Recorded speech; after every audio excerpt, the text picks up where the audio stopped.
Here's the questions that we all want to know, because I did, while we were, or right before we started, I threw a Facebook post up, and I said, if you could ask Tim Brown any questions in an interview, what would you ask him?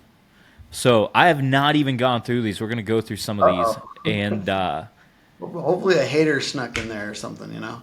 I think so. And I'm going to leave out the. There's some that I'm going to filter them still. Okay. Okay. So Chris Scoville said, "Have memes slowed down? Are they still converting like they used to? Is short reel video still hot? What is the new thing? Is TikTok for eighth graders that don't own roofs? Are nurses still shuffle dancing in between patients?" Yeah, I feel like it does a lot of questions. Can we go through? Have memes slowed Okay, you know down? what? I'm reading it right now. Have memes slowed down? No, but I'm currently algorithmically devalued, and I think that that's a fact. Are they still converting like they used to? No, because there's in roofing, as roofing vendors, it goes like this. It starts high the first 3 months of the year, and then it goes down. Don't get scared. There's just like 3 months where it's really low, and then it goes up again on average towards the end of the summer, and then it goes really far down at the end of the year. So you just have to like plan your business development and hiring around certain times as a roofing vendor. So we know that this is just a downtime. We have a ton of business, and I'm really, really proud of what Hook Agency is doing. Is short form video still hot? Is TikTok for eighth graders that don't own roofs? Are nurses? I think all that can be summed up in have fun with your short form video, but don't rely on it for lead gen. It's brand, and you should be doing it. You should be getting better at it, but don't do focus on your ideal customer. Don't do what Tim's doing and try to go viral with dumb shit. That's my real answer to that one. Know your But, audience, but right? sometimes, yeah, but sometimes it's fun. So just have fun, you know. What's it like being a G, according to Matt Gurney? He wants to know this. That's a really good question. It's a lot of pressure. It's a lot of pressure. It's a lot of pressure at the top. I get it. Hey, how do you generate so many memes? Ryan Groth wants to know. Yeah, I think in memes now, unfortunately, and I do it like when I'm chilling, like maybe I shouldn't, like with my family. You know what I mean? Like I accidentally think of stuff. I also follow a lot of I'm in meme economy on Reddit, and I follow a ton of weird niche meme accounts. So throughout my day, if I'm on Instagram, I'm seeing a lot of good memes, and I R&D, rip off and duplicate. Someone said, one thing that I would like to ask is, what does competition look like on that side of the industry? And do you have relationships with others in the space? And then do you collaborate, or is it a territorial thing?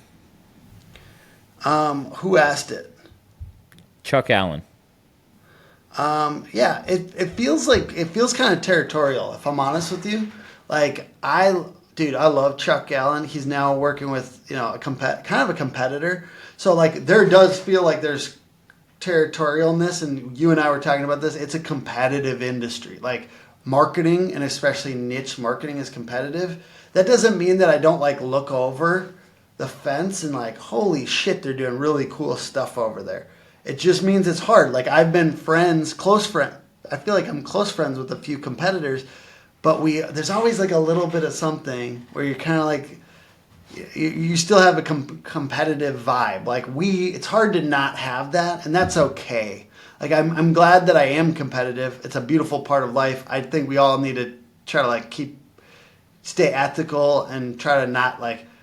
I don't like when, and it seems to not be the roofing niche ones that you and I know and love, but there's companies that like tear down other people in a way just because they're competition, and you just sit there and ridicule or say negative things, or like that kind of competition is toxic, and frankly probably isn't a smart business move because it invites a ton of scrutiny. That not probably anyone that you and I like are thinking of in roofing niche, but I've seen it before, and that's where competition gets toxic. Someone wants to know your hair routine. Oh man, that's very nice. So I just started to grow a mullet back here, and that's going to be new, and I'm trying to get it out, but I use Aveda.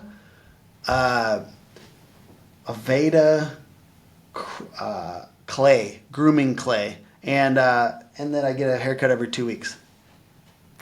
You're trying to pull off you're trying to start looking like a country artist now, Dude, I or am. like a Dude, what's his Christian name? The guy comedian or that something. all the people that actually love country hate Morgan Wallen. I That's mean, probably why I like him, just yeah, because I don't like exactly. country music. So, I'm not actually a country fan, but I love Morgan Wallen. So yeah. yeah, exactly. Um, someone asked if you could do anything else for a living, what would you do? God, I sometimes think about roofing, man. I think about being a roofer, but I think there's certain parts of me that aren't going to do that because I'm too sensitive, and it's knowing that I'm not. It's knowing that there's actual a ton of real specific stuff. It's not just like a business. Like if I had to do it, I'd have to go big because I'd need a lot of other people around me. But I yeah, one other business. I don't know. I'd probably God. I know it's really lame and like kind of boring, but I'd probably be a consultant. Like if I have a bunch of white hair one day, I might go be a consultant in like a fractional CMO for companies. Like I'll help you outsource to the right vendors and like make the strategy good. Right now we're a service, so it's not the same. But yeah, Someone asked, what KPIs do you use to track your memes? likes. Likes. Okay. Someone said, why do you hate voice text so much? I have a question. I want to ask the audience. When you get a voice text, how do you feel? Like, I'm not saying somebody that just sends one voice text every once in a while. I'm saying somebody who speaks entirely in voice text. Do you feel like they're doing that for your convenience? Or do you feel like they're doing that for their convenience? And does it take you more or less time to consume? I'm not a fan of voice text because there's an element of, and this guy and I have gone back and forth about this. That's why it's funny. um, but the problem is like I'm often in meetings, and so I can't sit there listening to stuff out loud. Like I have stuff almost all throughout my day, like half the day, and so I can't actually respond to you because I can't listen to it. I'm not like by myself usually. Um, Hunter uses voice text a ton. And I Well, think he's it's because, allowed to because he's your boss. yeah, that's what I was headed at with Yeah, that. He signs you're my like paycheck. So, that's that's real. Like if somebody is like your boss or like because I do it sometimes. I know it's a little inconvenient for the person, but I do it. But I don't do it all the time. But like it is a little inconvenient for the person doing it. But at a certain point, like let's be real. Like Hunter has got several multi-million dollar businesses, probably tens of million dollar businesses that are going at the same time. It's hard to be able to be super conscious and you're like driving somewhere and you're like in an Uber and you're like getting on a plane and he's like, okay, hey Diego, can you make sure to not have Tim ever again on the podcast? Like, you know what I mean? You have to do and it so in the you voice. guys understand the way he works too. It's like, to your point, he's got, I want to say, he's probably got five businesses that are, you know, in the multi-million dollar range, and then he's got a handful of other businesses that he's a investor or partner in, and so he's put CEOs in place at all these companies, and he's just voice messaging people all day. But what I will say is that you can use voice to text. The reason you probably don't like voice to text is probably because your grammar is bad. Mm-hmm. Or the voice to text doesn't understand what you're saying. Yeah, I do need it. So I see Ali's like the question about how much of his business growth does he attribute to consistent meme and content posting? To content posting, like all of it, 100%. To memes, I'll give it like 23%. I actually think like our business has grown. The amount that our business has grown, 23% of it actually could be attributed to memes, weirdly. I mean, it's obviously completely anecdotal and kind of ridiculous, but I'm saying that. How much do you think is actually the memes versus you making a name for yourself and standing Yeah. apart from everyone else because you started doing the memes? Yeah, that's what I would say. Why that's why it's the 23% from my point of view is because anything you do a ridiculous amount of, you usually get a better return on. So one weekend, I remember I did like 20 memes, and that weekend, people, you were probably one of them, making memes about me making memes, and that's where it gets to a ridiculous level. That's kind of fun. And you do, yeah, exactly. You're making a name for yourself. Anything like when you start to see something working well, like take it, own it, have fun with it, and go a little bit harder. Because it's like the guy in my city has the billboards. He has like, he did so many that people are dressing like him. He does this on the billboard with his arms outstretched. He has people dressing like him at Halloween. He's done so many billboards. Like, and they're doing this. Dude, there's a guy here in Greenville that he owns a car dealership, and every other commercial on the radio is, "This is Jay Gilstrap here with the Gilstrap Family Dealership," and you just know the second that his voice pops up who it is, and my Greenville people will know exactly what I'm talking about.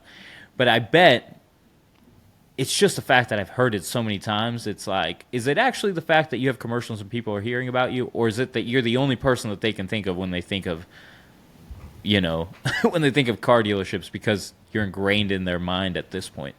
I think you've done a good job of that. When I was running the roofing company, my guys are not like connected with all the roofing people on Facebook, and they would send Tim Brown memes in the group chat. That's incredible. I So, love that. all right, as we get to the end of the show, I have a series of my own rapid fire questions that I ask everyone. I changed them up from season one. So the rules with this is that you don't have to, these are rapid fire questions. You don't have like a small set of time to answer them, but I do want you to answer the first thing that comes to your mind, okay? Yep. So my first rapid fire question is, what is an obstacle that you had to rise above from when you started your business, and how were you able to rise above?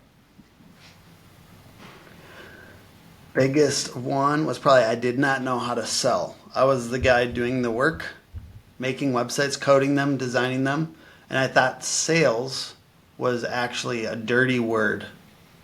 And I had to learn that it's honorable because you can't connect a person that needs something with the service without selling it and giving them something to sign and making sure it's clear and all that. So that was a big obstacle that I had to get over, and not until I got over that did I really find that I could help more people with what we do.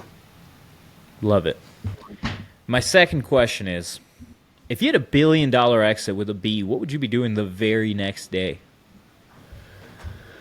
Making memes and editing video. I love editing video, so I'd probably just keep on. I'd probably like make a YouTube channel about how I sold my business for $1 billion and have fun like making. They'd probably be better videos than the ones I'm making currently. The studio setup would look a little sexier, but yeah, I would have fun with. I'd probably be a YouTuber or something. That's next day. That's like the 24 hours following the money hitting your bank account. Oh, like you're saying, like yeah, I'd probably eat a couple desserts.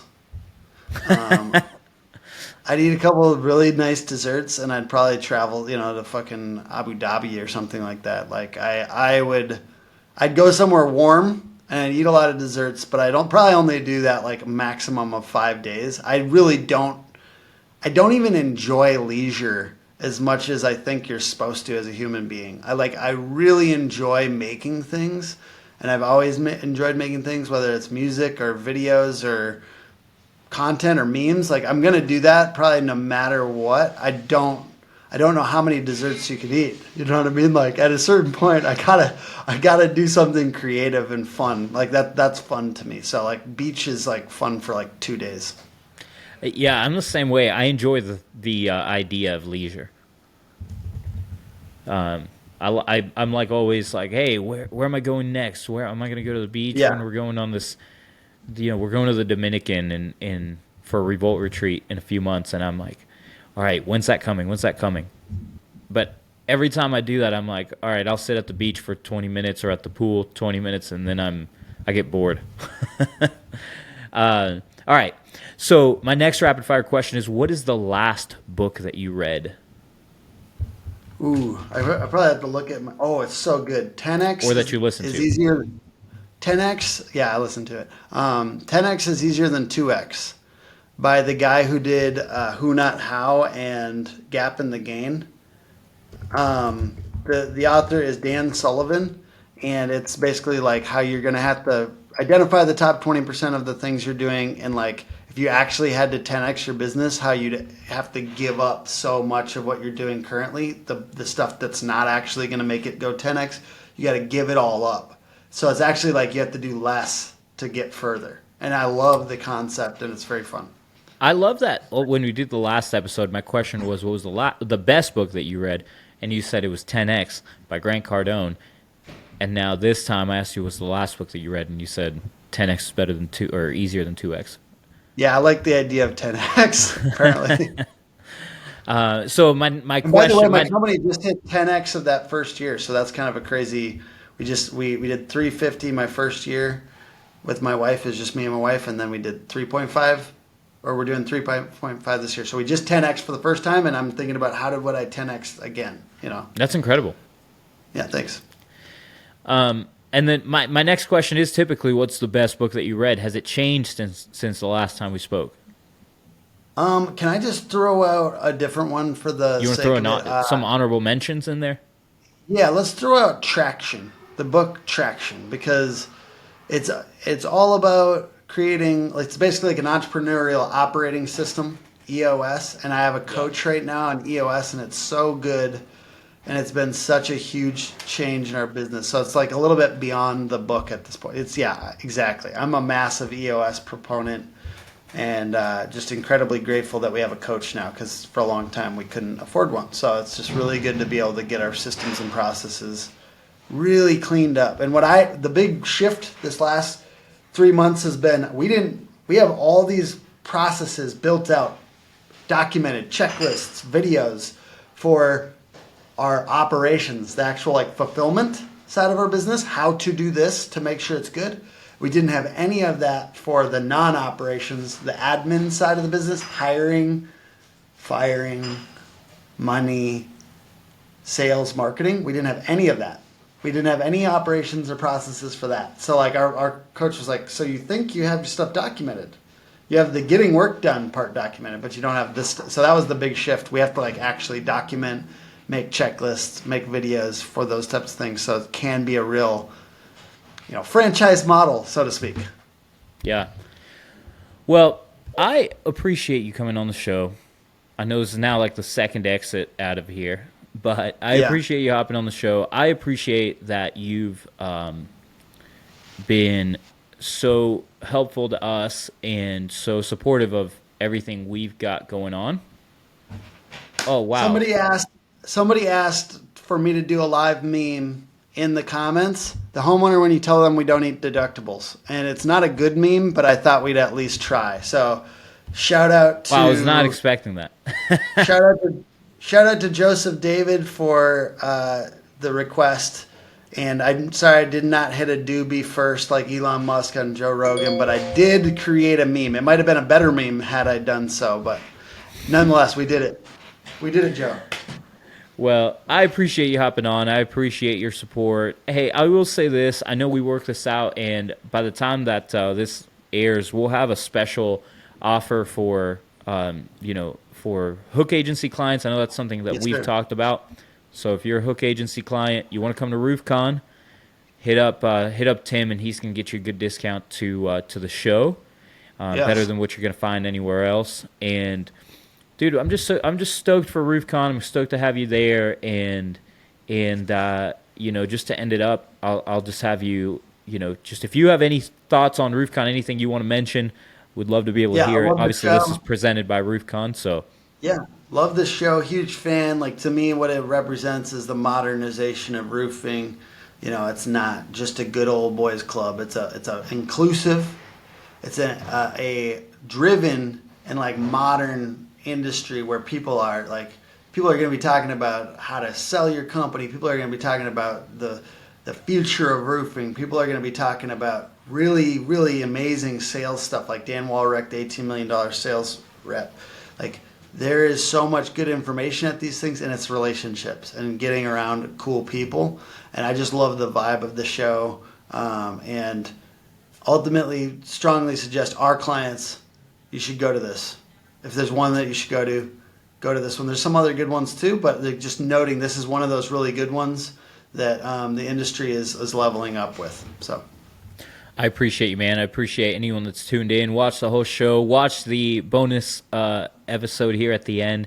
And with that, we're going to sign off. But we'll catch you guys next time on the next episode of the Rise Above Show, presented by RoofCON. Peace out. Peace.